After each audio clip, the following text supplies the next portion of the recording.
اعوذ باللہ من الشیطان الرجیم بسم اللہ الرحمن الرحیم۔ تمام سننے والوں کو میری طرف سے السلام علیکم ورحمۃ اللہ وبرکاتہ۔ الحمدللہ رب العالمین والعاقبۃ للمتقین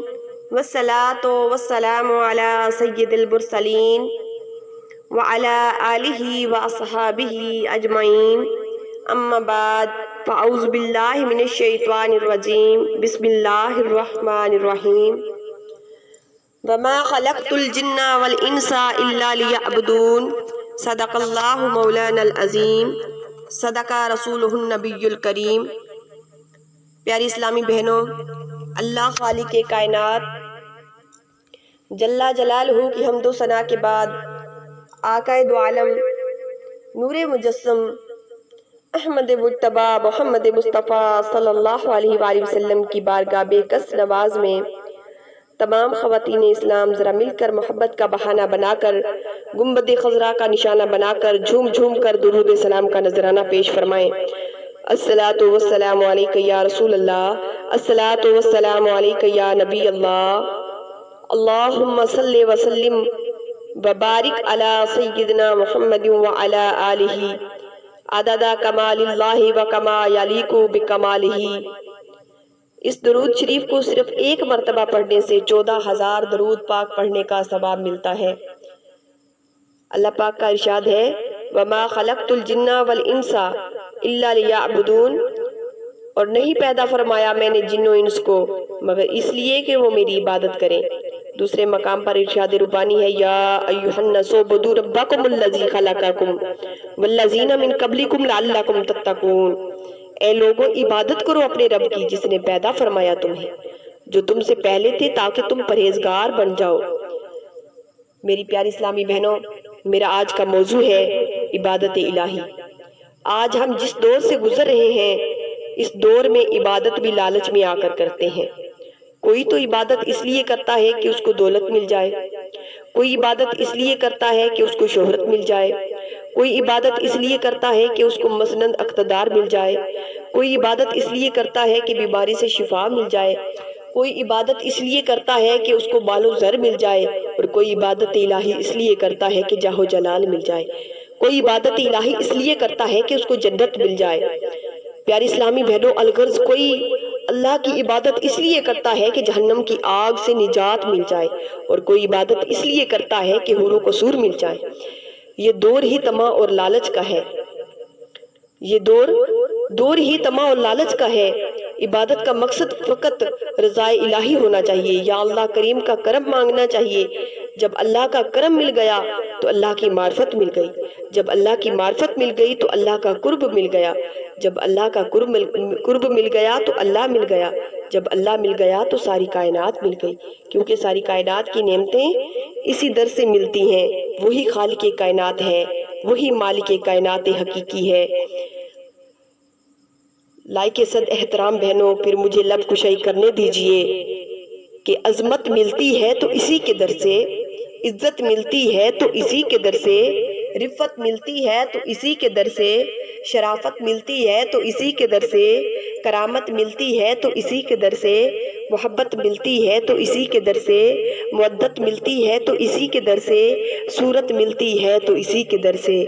جنت ملتی ہے تو اسی کے در سے، معرفت ملتی ہے تو اسی کے در سے، نبوت ملتی ہے تو اسی کے در سے،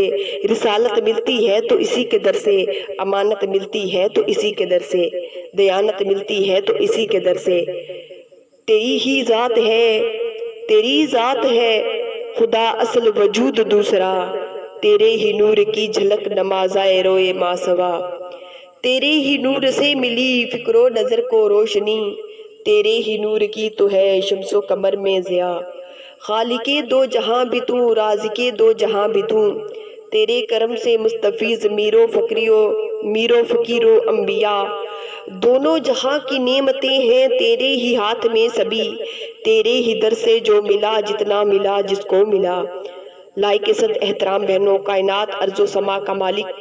خالق حقیقی فقط اللہ تعالیٰ کی ذات ہے۔ اس نے ہم کو ہر نعمت عطا فرمائی، اس نے ہی ہم کو عظمت و رفت عطا فرمائی۔ ان نعمتوں کا شکر ادا کرنے کے لیے ہر وقت اللہ خالق کائنات کی عبادت و ریاضت کرنی چاہیے، کیونکہ انسان کی تخلیق کا سبب ہی یہی تھا۔ ارشاد ربانی ہے وَمَا خَلَقْتُ الْجِنَّ وَالْإِنسَ إِلَّا لِيَعْبُدُونَ، اور نہیں پیدا فرمایا میں نے جن و انس کو مگر اس لیے کہ وہ میری عبادت کریں۔ اس آیت مقدسہ میں اللہ رب العالمین جل جلالہ انسانوں اور جنوں کی تخلیق کا مقصد یہ فرمایا کہ اس کی عبادت کریں۔ دوسرے مقام پر اللہ خالق کائنات نے ارشاد فرمایا یا ایھا الناس اعبدوا ربکم الذی خلقکم والذین من قبلکم لعلکم تتقون، اے لوگو عبادت کرو اپنے رب کی جس نے پیدا فرمایا تمہیں اور جو تم سے پہلے تھے تاکہ تم پرہیزگار بن جاؤ۔ لائق صد احترام بہنوں، اللہ کریم نے اس آیت میں تمام لوگوں کو حکم دیا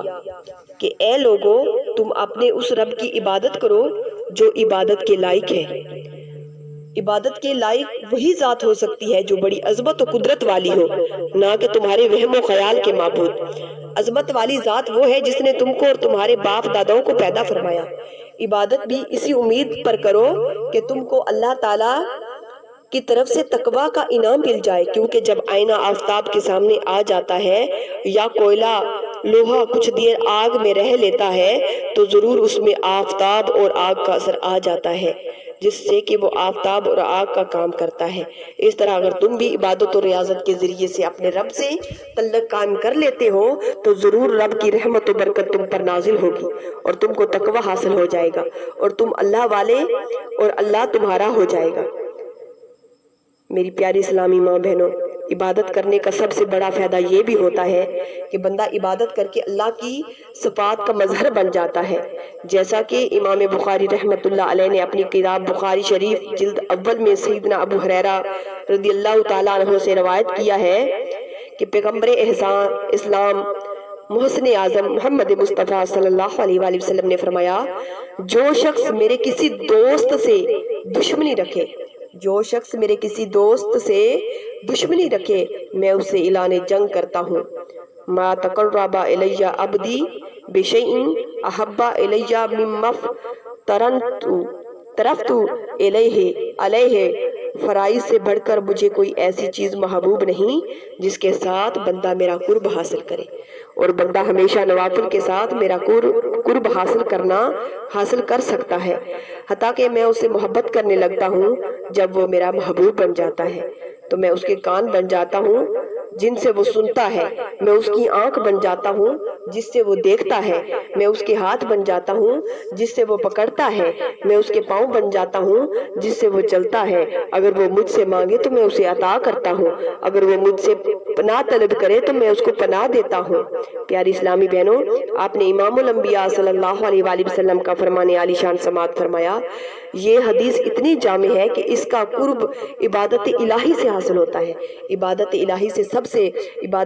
کا سب سے بہترین ذریعہ فرائض کی ادائیگی میں سے ہے، اس کے بعد قرب خداوندی کا ذریعہ نوافل کی ادائیگی میں ہے۔ جب بندہ نوافل کی کثرت سے اللہ کا قرب حاصل کر لیتا ہے تو وہ بندہ اللہ کا محبوب بن جاتا ہے، تو پھر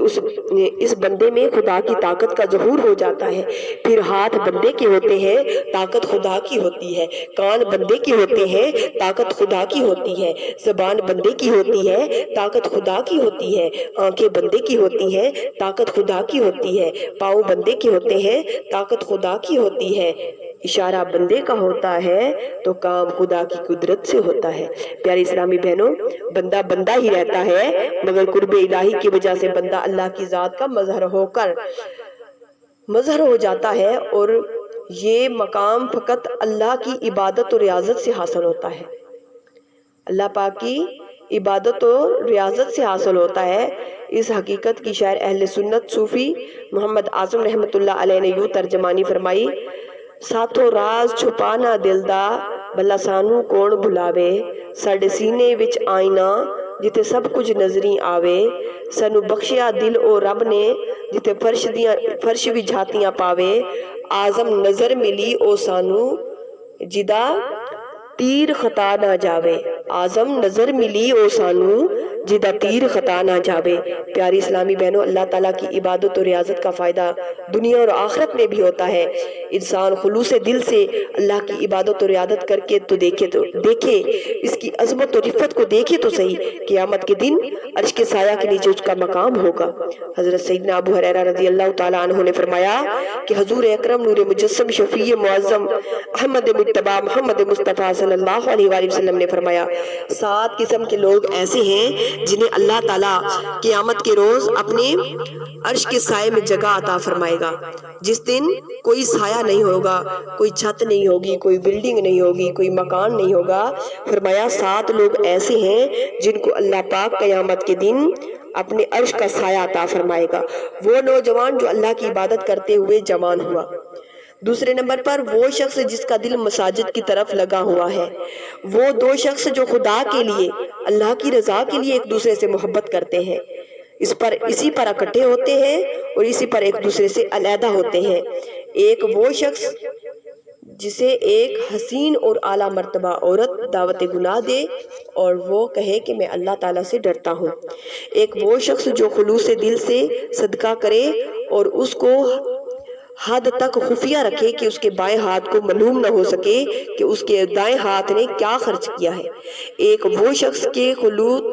خلوت میں اللہ تعالیٰ کا ذکر کرے اور اس کی آنکھیں اشکبار ہو جائیں۔ پیاری اسلامی بہنوں، کہ آپ صلی اللہ علیہ وآلہ وسلم نے فرمایا، رسول صلی اللہ علیہ وآلہ وسلم کو بڑی محبت سے سماعت فرمایا، در حقیقت قیامت کا دن بڑا ہی سخت ہوگا۔ میری پیاری اسلامی بہنوں، ہر انسان اس وقت پریشانی کے عالم میں ادھر ادھر پھر رہا ہوگا، لیکن جن لوگوں نے اپنے خالق و مالک کی عبادت و ریاضت، اطاعت و فرما برداری کی ہوگی، گناہوں سے اپنے دامن کو بچا کر رکھا ہوگا، اس وقت ان لوگوں پر اللہ تعالیٰ کائنات کا خاص کرم ہوگا۔ اس دن کوئی مددگار نہیں ہوگا، لیکن اللہ کے نیک بندے اور صالحین عبادت الہی میں محو رہنے والے اللہ تعالیٰ کی رحمت کے سایہ کے نیچے ہوں گے۔ اس لیے تمام بہنوں کو چاہیے کہ قیامت کے دن اللہ کریم کا سایہ رحمت لینے کے لیے زیادہ سے زیادہ عبادت الہی اور ذکر و فکر میں مشغول رہیں اور خلوص دل سے توبہ کریں، تاکہ اللہ تعالیٰ اس دن ہمیں بھی اپنے سایہ رحمت کے نیچے جگہ عطا فرمائے۔ آمین ثم آمین۔ وما علینا الا البلاغ المبین۔